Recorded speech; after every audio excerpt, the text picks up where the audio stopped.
Decorating your first home can feel both exciting and a little daunting. There's this pressure to get it all just right, to make your space beautiful, functional, and uniquely yours. But the truth is, creating a home you love doesn't require a design degree or a giant budget. It just begins with understanding a few timeless principles. Think of these not as rigid rules, but as gentle guidelines. They help you steer clear of those easy-to-make mistakes that can make a space feel off or unfinished. Once you know what to look for, decorating becomes less about guesswork and more about intention. So pour yourself something warm, cozy up, and let's walk through 7 core design rules that will help you avoid the beginner pitfalls and create a home that feels elevated, personal, and beautifully put together. Creating a curated look. One of the first lessons I ever learned in design is this: less isn't always more, but intentional is everything. A curated room doesn't mean sparse or minimalist. It means that everything in the space was chosen with balance in mind. You want to mix scale, shape, and style, but do it in a way that feels thoughtful, not haphazard. For beginners, the most common mistake is filling every corner too quickly, or falling into symmetry traps. 2 matching lamps, 2 matching chairs, same-sized art everywhere. It can make a room feel stiff. Instead, try creating visual weight through asymmetry. Counter a large piece of art with a cluster of smaller frames on the other side. Pair a bulky sofa with a lighter coffee table. The goal is to guide the eye and avoid overwhelming it. A helpful starting point is to edit your space as much as you furnish it. After you've styled a shelf or arranged a vignette, take a step back and remove one item. This exercise teaches you restraint and reveals what truly stands out. The goal isn't to fill the space, but to frame it. A well-placed object can say more than a crowded shelf ever will, and every room needs a clear focal point, something that draws the eye and anchors the entire composition. Decorating well is more like styling an outfit. You're layering pieces to create harmony, contrast, and rhythm. So if your space feels a little off, chances are it's not balanced. It's too busy. And speaking of balance, the fastest way to bring it in is through details. Consider textures and patterns. If your room feels flat or forgettable, it probably needs more texture. This is the magic that adds warmth, depth, and subtle richness to a space, especially if you're working with a neutral palette. Start by layering materials: a boucle chair next to a glass table, a woven basket by a leather ottoman. Mix smooth with rough, matte with shiny. Even subtle shifts, like a linen curtain instead of polyester or a matte ceramic lamp instead of chrome, completely change the mood.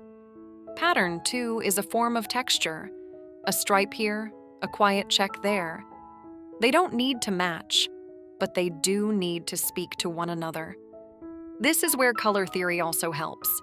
Choose hues that share undertones so the room feels cohesive. Try mixing 3 materials in a vignette, say a wood tray, a ceramic bowl, and a small stone sculpture, to create a balanced moment that's rich in contrast but still calm. Don't forget your 5th wall, the ceiling. Adding a subtle texture above, like a textured pendant light or even a painted or wallpapered ceiling, adds an unexpected dimension. Similarly, the backs of shelves, alcoves, or bookcases are great places to introduce patterns through peel-and-stick wallpaper or fabric. These micro-patterns draw the eye in gently, creating interest without cluttering the space visually. But texture means nothing if your pieces don't serve a purpose. Purposeful pieces. There's a fine line between styled and cluttered, and it usually comes down to function. When you buy something simply because it's cute, without knowing where it goes or what it's for, it often ends up on the floor or buried under other cute stuff. Beginner decorators often skip the function question. Does this coffee table have storage? Will this sideboard actually hold the dishes you need it to? Even decorative pieces can have purpose, like a lidded box on your nightstand to hide cords or a stool that doubles as a side table. intentional function keeps your home looking tidy. Think about how each piece contributes to the daily rhythm of your life. A pretty bench at the foot of your bed is lovely, but if it's just gathering laundry, maybe a closed hamper is better. Start asking yourself, do I reach for this? Or does this support my habits? But then again, who can understand evolving home spaces better than a woman? Home becomes more elegant not by buying more, but by aligning design with your actual lifestyle. When everything in your room has a role to play, even if it's just to spark joy or tell a story, your space feels more harmonious and elevated.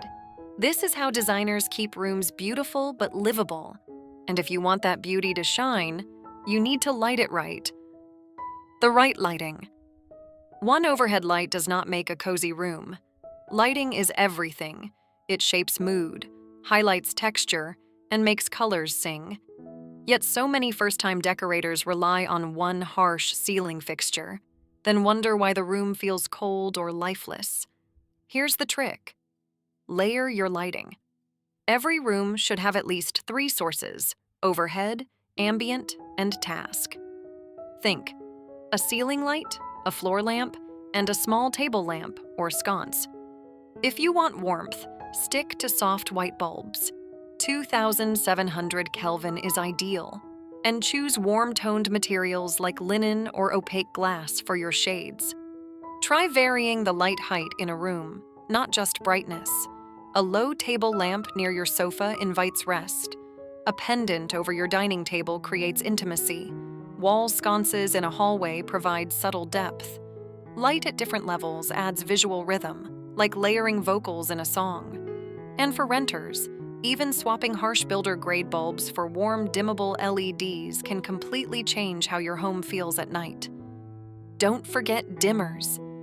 They're a simple upgrade that instantly makes your space feel more high-end.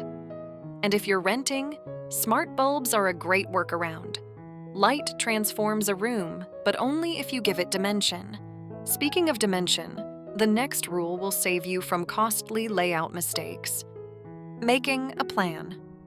Impulse buying furniture is like baking without a recipe.